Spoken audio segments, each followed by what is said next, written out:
Okay, so how many zeros, this example 6, how many zeros do I expect from this one? 4. Exactly 4 because it's fourth degree. If 1 0 is 1 plus 3i, what's another 0? 1 minus 3i. So we know that. How many zeros do we have left to find?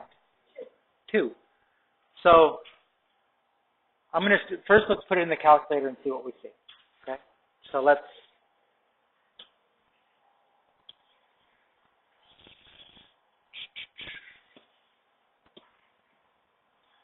x to the 4th minus 3x to the 3rd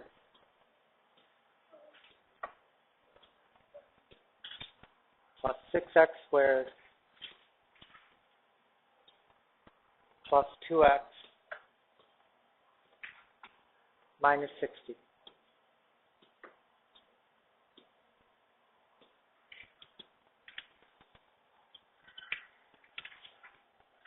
Okay, how many zeros can you see on the graph? 2. We only were looking for 2, and they both showed up on the graph. So we really wouldn't have to do anything more at this point to find our zeros. Right? The other 2 are negative 2 and 3.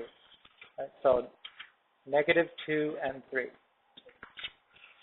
That's not what they did. If you look at their example, that's not the way they did it. It wouldn't always be the case that you would be able to do that. It could be that there's the 2 that are left are also imaginary. So you would have to do what we have to do here, which is if we don't know these 2, right, the real numbers, we would have to turn these 2 into a polynomial. So turn them into their linear factors in some way or other. We could do our 3 by 3 grid. We could do the other thing I showed you where we'd say, okay, let's say that x, our zeros, equal 1 plus or minus 3i. Remember this? Then subtract the 1, so you isolate the plus or minus. Square both sides. Right? The x minus 1 squared is x squared minus 2x plus 1.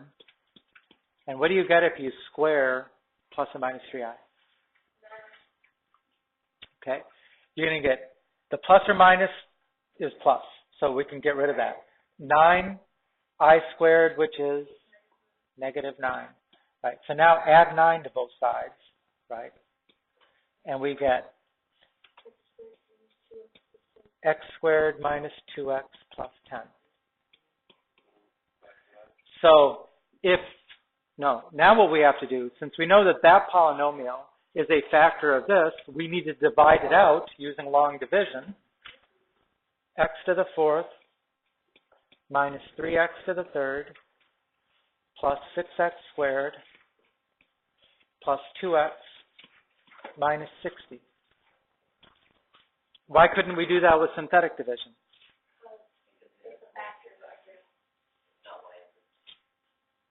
No. What's the reason why we can't do synthetic division dividing by this? Josh, you raising your hand?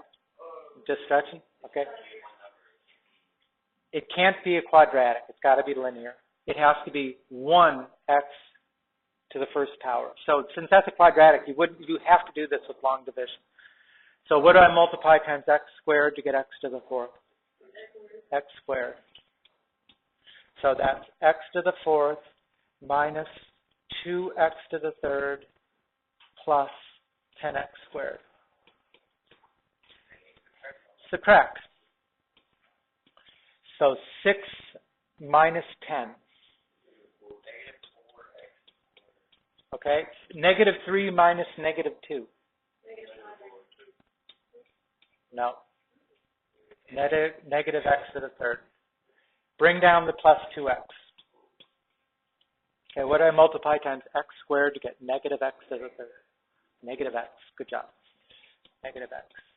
Negative x to the 3rd. Negative x times negative 2x is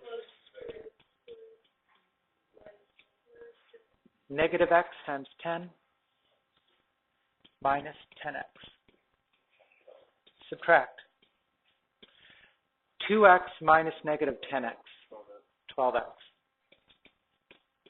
Right? Negative 4x squared minus 2x squared minus 6x squared. That was a positive, wasn't it? Yeah. And bring down the negative 60, minus 60. What do I multiply times x squared to get negative 6x squared? Minus 6.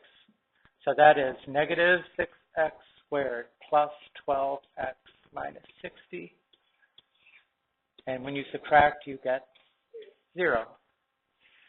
So if you follow the example, after they found this polynomial there, they divided that into the big one, the fourth degree polynomial, and they got this as a result. But this is factorable, right? That's x minus 3 times x plus 2. That's where these come from. Now, you don't have to do it. If you could identify them like we did, I mean, you don't do the work for nothing, right? If we really want you to go through this whole process,